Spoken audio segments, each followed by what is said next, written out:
de Viseu.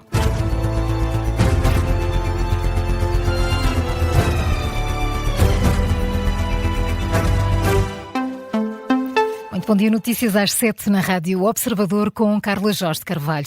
O projeto de revisão laboral avança para o Parlamento sem acordo na concertação social. Chega ao fim um processo de mais de 9 meses, com muitas trocas de acusações entre os parceiros sociais e a Ministra do Trabalho.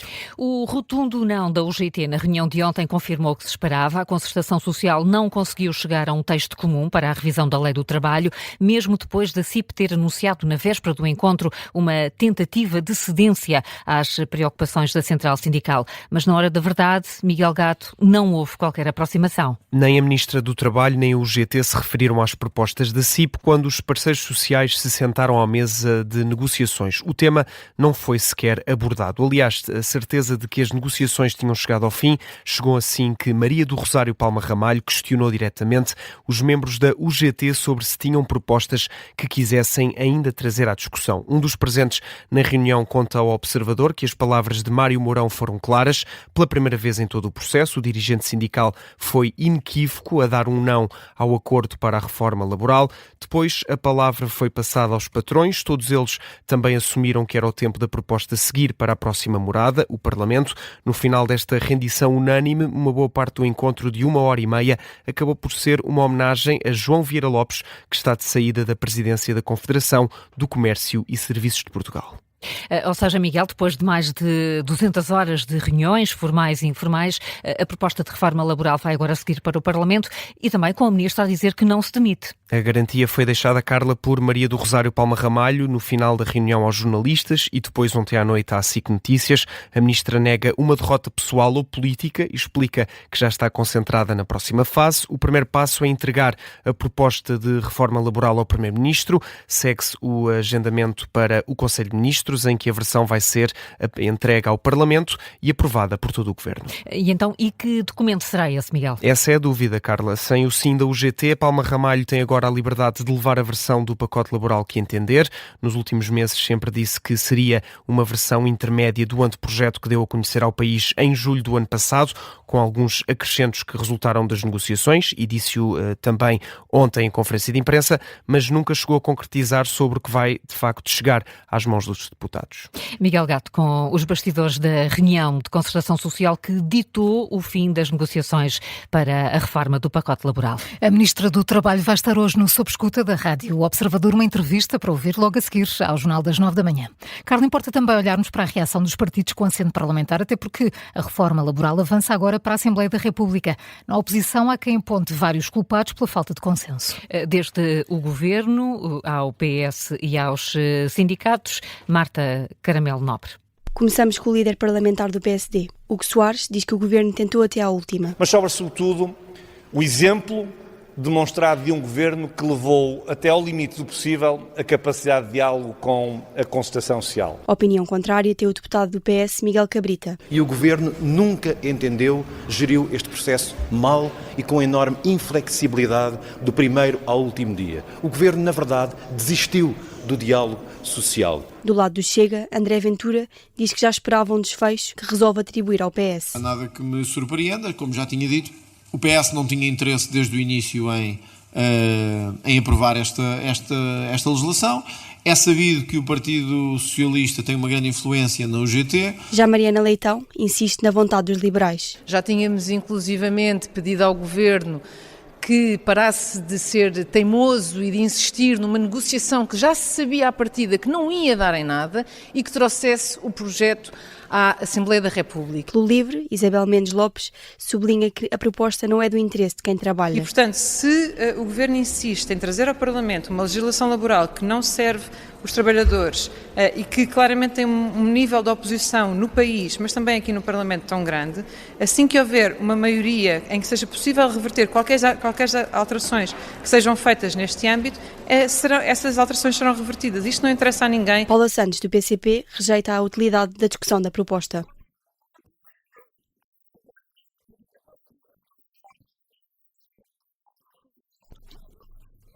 Já o PAN lamenta que não tenha sido possível alcançar um acordo em concertação social.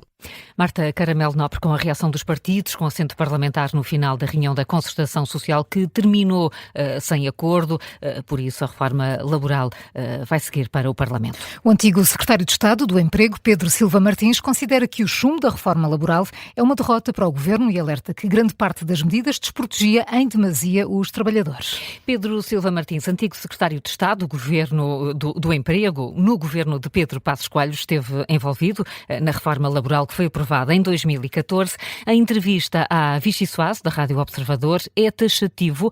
O não da UGT à reforma laboral é uma derrota do Governo, a quem atribui algumas responsabilidades pela forma como lidou com o processo. Penso que é uma derrota do Governo e é, sobretudo, na minha perspectiva, uma derrota do próprio país. Penso que estas medidas que eram propostas, na sua generalidade, eram positivas para o país. Portanto, é uma pena que elas não tenham recebido maior apoio por parte dos parceiros sociais. Pedro Silva Martins atribui também responsabilidades ao Presidente da República e à intransigência da UGT, mas não decreta para já a morte da reforma laboral antes de ir à Assembleia da República. O antigo secretário de Estado do Emprego considera também que esta reforma tinha um problema de base. Parece-me que grande parte das medidas propostas nestas diferentes alterações da legislação laboral eram medidas num sentido oposto àquele que a UGT, para não falar da UGT, entende como sendo, digamos assim, os aspectos prioritários das alterações na legislação laboral. Protegia demasiado, ou melhor, desprotegia em demasia os trabalhadores, é isso que está a dizer? Exato, portanto, todas as medidas, penso que não estou a ser injusto ou não suficientemente rigoroso, mas todas as medidas estão no sentido de introduzir maior flexibilidade na legislação laboral. Pedro Silva Martins, em entrevista à Vichy Soase, da Rádio Observador, o antigo secretário de Estado do Emprego de Passos Coelho, defende ainda que, independentemente do desfecho destas negociações no Parlamento, a Ministra do Trabalho tem condições para continuar. Esta é uma entrevista que está em destaque a esta hora no site do Observador e também disponível na íntegra em podcast. Morreu Carlos Brito, histórico dirigente do PCP, tinha 93 anos, esteve 8 anos preso, foi torturado pela PIDE e participou numa fuga histórica do Aljube. Foi também o candidato apoiado pelo PCP às eleições presidenciais de 1980. Morreu ontem em casa, no concelho de Alcotim, depois de ter estado recentemente internado no Hospital de Faro. A notícia foi inicialmente avançada pelo Jornal Público, confirmada depois pelo Observador. A Diana Rosa recorda agora alguns dos momentos do percurso de Carlos Brito. Foi o candidato apoiado pelos comunistas às eleições presidenciais de 1980. Aos 17 anos, Carlos Brito iniciou-se na política como opositor ao Estado Novo, integrando o movimento Unidade Democrática Juvenil em Lisboa. Depois, esteve 8 anos preso durante a ditadura. Saiu em liberdade em 1966 e até ao 25 de abril esteve entre o exílio em França e a clandestinidade em Portugal. Em 1980 foi candidato às presidenciais, desistiu a poucos dias da eleição a favor da recondução do general Ramalho Yanes. Carlos Brito morreu em casa esta quinta-feira no concelho de Alcotim, depois de ter estado recentemente internado no Hospital de Faro. Tinha 93 anos. Diana Rosa, a recordar Carlos Brito, ao longo da noite foram-se multiplicando também as reações a esta morte. O PCP recorda em comunicado o percurso antifascista do antigo dirigente e a contribuição na Revolução de Abril, apesar das conhecidas diferenças e distanciamento político. É o que escreve o PCP em comunicado. Destaque também para o Presidente da República, que reage com tristeza à morte de Carlos Brito. António José Seguro recorda um homem de convicções firmes e coragem cívica.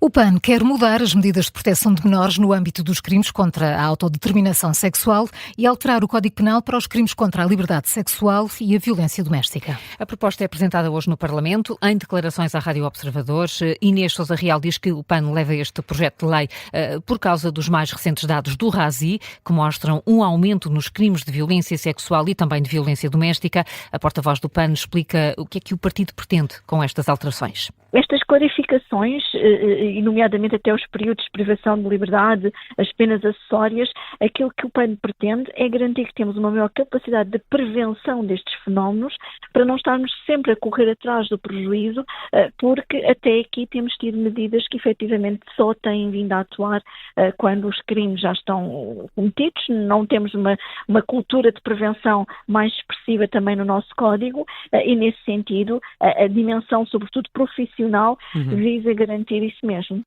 Quando o projeto de lei for votado no Parlamento esta tarde, a porta-voz e deputada única do PAN diz esperar que as orientações ideológicas dos partidos não sejam um entrave para a aprovação destas medidas.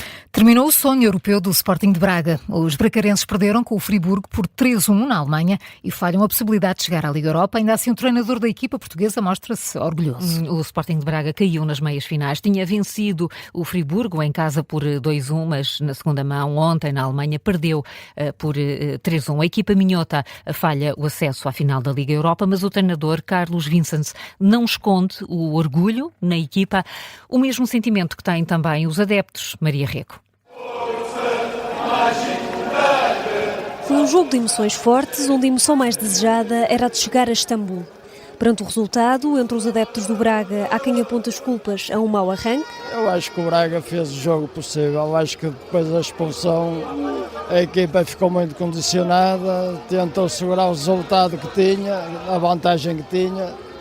O Friburgo marcou aquele primeiro golo quase sem querer.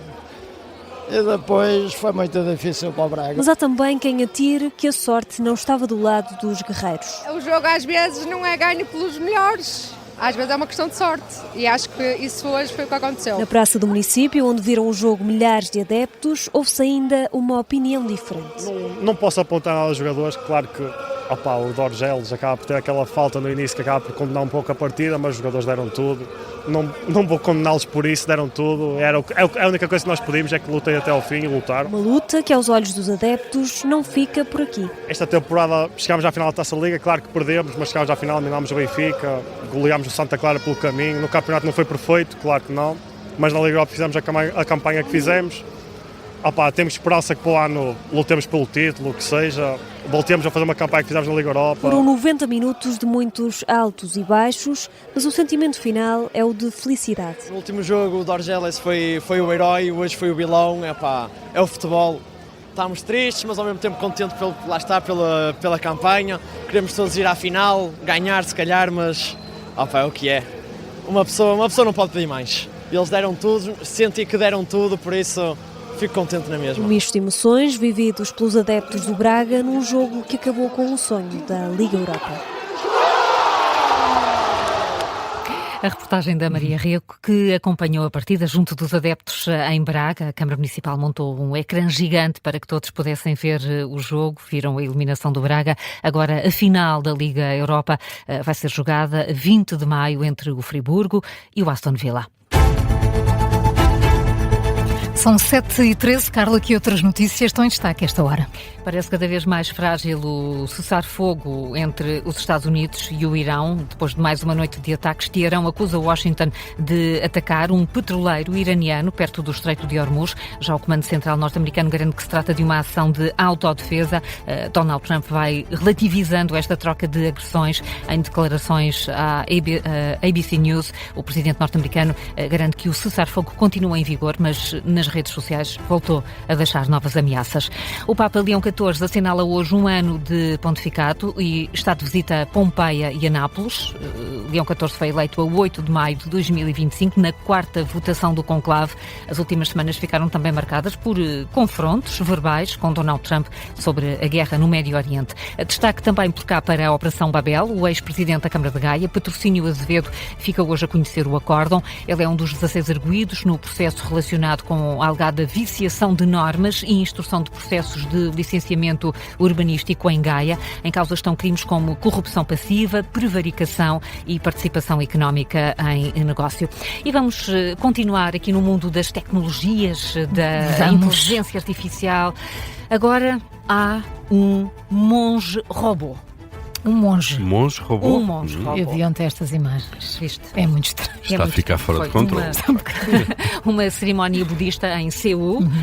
Um monge foi ordenado e este monge, o Gabi, tornou-se o primeiro Robo-monge na Coreia do Sul. Robo-monge. Robo-monge. Robocop e agora o Robo-monge.